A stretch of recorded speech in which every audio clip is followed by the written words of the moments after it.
16년간 교육 전문 기자로 일하며 성공한 사람들을 많이 만났습니다. 한 분야에서 성공한 40대 리더들이 많았습니다. 그들에게는 한 가지 공통점이 있었습니다. 성공에 대한 질문에는 대답을 잘 하다가도 사적인 자리에서 자녀에 대한 고민을 털어놓는다는 것이었죠. 아이들이 참 내 맘 같지 않아요. 저는 궁금했습니다.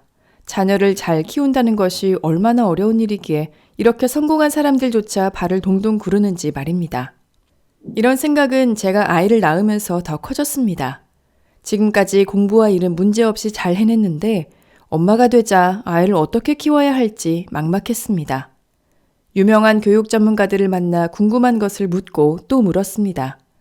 수많은 전문가들을 만나며 알게 된 사실은 부모의 걱정들이 자녀의 성장을 가로막는다는 것입니다. 부모의 걱정 1. 아이가 나처럼 되는 건 아닐까? 많은 부모가 아이가 자신의 전철을 밟을까봐 염려합니다. 아이가 나처럼 될까, 나랑 같은 경험을 할까 걱정하며 자신과 자녀를 동일시합니다. 아이를 보면서 자신의 어린 시절을 떠올리고 자신이 누리지 못했던 것을 아이는 누렸으면 하는 마음에 더 많은 것을 해주고 싶어 합니다. 자신의 부모를 떠올리며 내 부모보다 잘해줘야지 또는 내 부모만큼 잘해줘야지 라고 생각하기도 합니다. 둘 다 바른 생각은 아닙니다. 부모가 나한테 못해줬으니 아이한테 더 잘해줘야지. 이런 생각을 하는 경우 아이한테 잘해야 한다는 부담 때문에 과도하게 힘을 주게 됩니다. 충분히 잘해주면서도 부족한 건 없을까 불안해합니다. 부모로부터 받은 것만큼 아이에게 잘해줘야겠다. 이 역시 쉽지 않습니다. 부모가 무던한 편이었는데 본인은 예민한 편이라면 부모처럼 행동한다는 것 자체가 부담이 될 수 있습니다.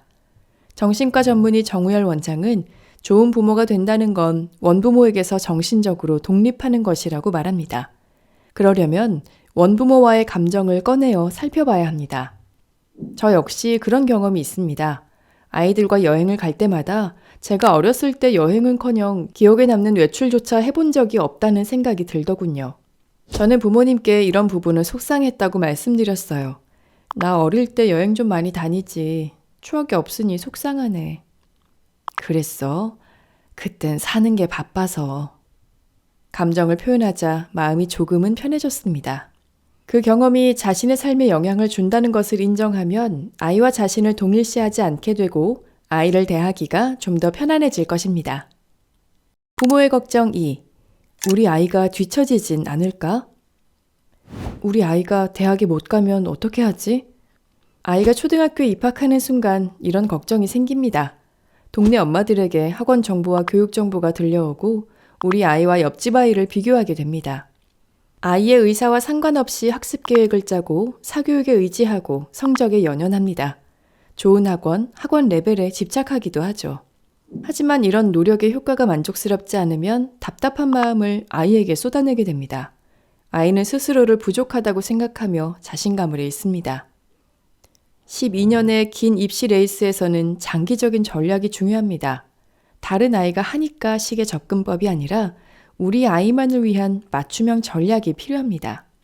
아이가 수학시험에서 70점을 받았다고 가정해 볼게요.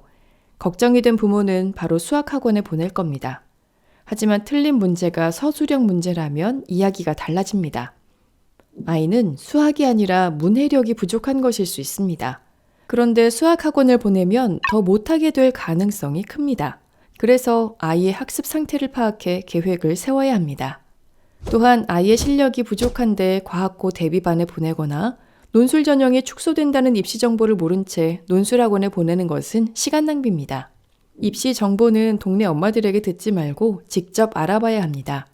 평소 교육 기사를 보다가 아이와 관련된 기사가 나오면 반드시 교육부 홈페이지에서 관련 보도 자료를 확인합니다.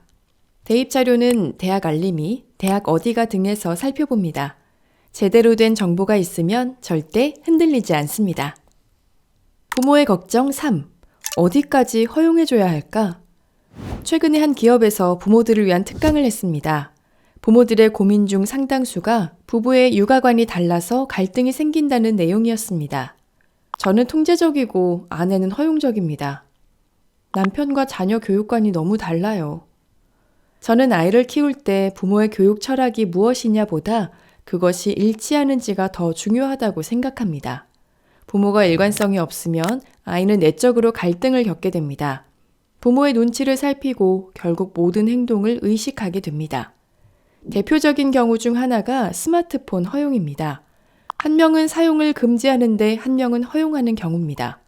부모의 의견이 일치하지 않으면 아이는 혼란스러워져서 말을 안 듣거나 자기 고집대로 행동하게 됩니다. 금지하는 부모는 자기만 나쁜 역할을 한다고 느끼게 되죠. 부모는 대화를 통해 서로의 교육관을 통일해야 합니다. 일치까지는 아니더라도 적어도 서로의 생각을 인정해야 합니다. 그런 다음 아이에게는 혼동 없이 전달해야 합니다. 엄마 아빠는 네가 스마트폰을 사용하기에는 아직 이르다고 생각해. 네가 스마트폰을 잘 사용할 수 있도록 스스로 계획을 세울 수 있을 때 사주는 게 맞는 것 같아. 아이를 아무 걱정 없이 키울 수는 없습니다. 하지만 원칙만 바로 세우면 불안은 덜고 확신으로 채울 수 있습니다.